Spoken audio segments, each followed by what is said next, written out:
Hi everyone, I'm Jordy Rivera Prince and I'm a bioarchaeologist at the University of Florida. I hope you guys enjoyed learning about the Salinar and what life was like in the ancient Andes. We're here virtually in Huanchaco. You can see over here we have the Pacific Ocean.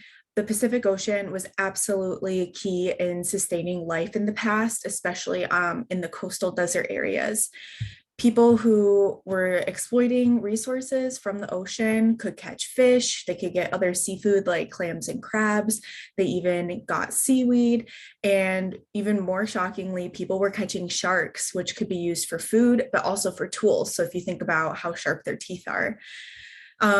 Over here, you guys can see the cabellito de totora, or the reed boats that I talk about in the kit. You can see they're all lined up because it's the end of the fishing day already. The fishermen usually come back in really early in the morning around like 6:30. So for the rest of the day, they're laying out, they're drying, and you can even see here the green piles that are over my shoulder are their fishing nets. Today they're made out of nylon.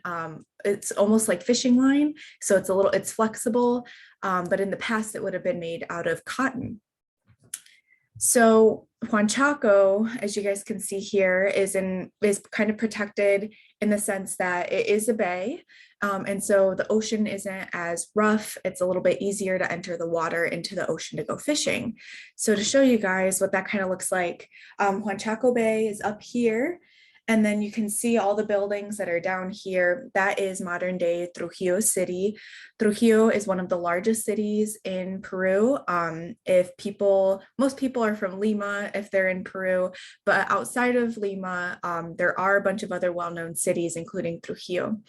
So Trujillo is about, maybe like a 20-minute drive away from Huanchaco, and Huanchaco is very much known for surfing and really good seafood, and it's really close up here. So one of the things that I wanted to share about as well is to also give you guys an idea of how dry it is.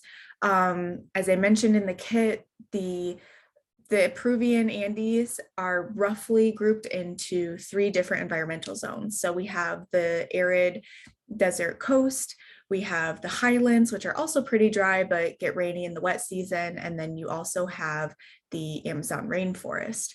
But here on the coast, it is super sandy, super dry, always very sunny. It gets cold at night. And then we do have people who are able to use irrigation or basically control where water goes in order to water their crops. So you can see over here, these green patches are all agricultural fields. And there's actually a lot of people that grow crops along the coast. So I can remember one time during my field work, when we were digging, we were, a good month into the field season. Digging is a super physical job. You're doing a lot of literal digging with a shovel. You're squatting a lot in order to get closer to things to clean them. Your body gets really tired. The sun is really strong. And it can be, honestly, we can lose motivation as the weeks go on. And one of the things that I feel most archaeologists look forward to is when they find something super cool, because you can just see the life go back into the whole crew. Everyone's super excited and they get motivated again to keep going so they can find something else. Back in 2019, I remember, we're a good month in, as I mentioned, and morale was low. I think people were tired. We were getting close to the end of the field season, and, people were we're slowing down, we're getting there. And, one of the cool things about digging in the beach is that, I don't know if you guys, different oceans, different beaches have different types of sand. And even in the same beach, you can have different types of sand, depending if you're close to the water, far away from the water.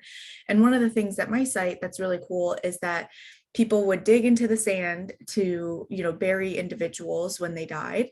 But then when they would fill and kind of cover the body, they would use a different sand and it's darker.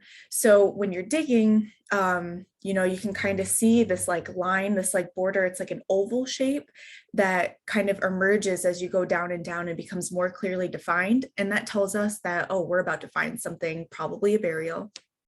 And that's exactly what happened.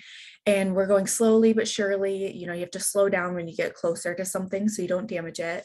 And the first thing we found were these beautiful fineware ceramics. And one of them was pictured in this kit above.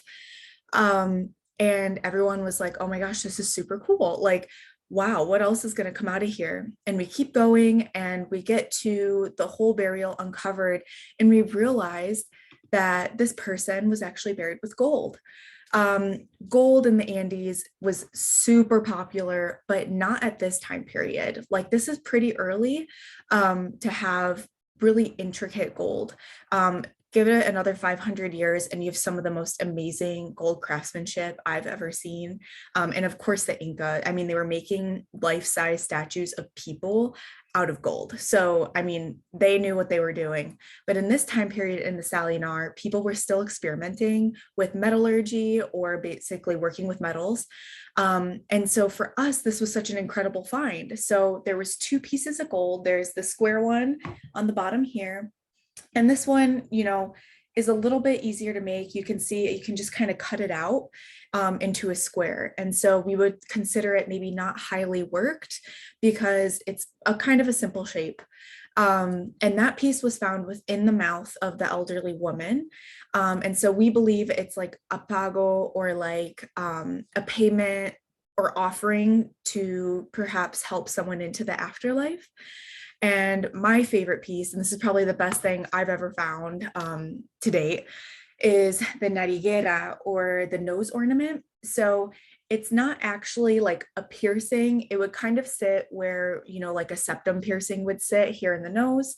And it would cover the person's mouth. Some people believe that that was, to kind of give an otherworldly effect, because when people would talk, the sound would kind of bounce off the gold and then go behind, depending on how big the piece is. This one might not have covered her mouth. But what is super cool to me is all of the wave details that you can see, these swirls all along the border. To me, that's incredible. That would have taken so much skill. Whoever made this Narigera definitely had a lot of experience. And this was definitely not the first piece they'd ever made. So to me, I think this piece is super amazing. It is, again, the coolest thing I've ever found. And I hope we find more things like this in the future. Well, before I go, I just wanted to say to everyone that archaeology, personally, I had no idea could be a career. I know I have some friends who knew they wanted to be an archaeologist from, when they were 5 years old and went to archaeological sites with their parents. I mean, me, I had no idea. I am, Mexican American. I'm a woman of color. And my only representation of what an archaeologist was, I guess in popular media, would have been Indiana Jones. And he doesn't look anything like me. So I guess I just didn't even realize that someone like me could study anthropology, which is broadly the study of people. And then archaeology as a subdivision of that is like the study of people through material culture or through objects.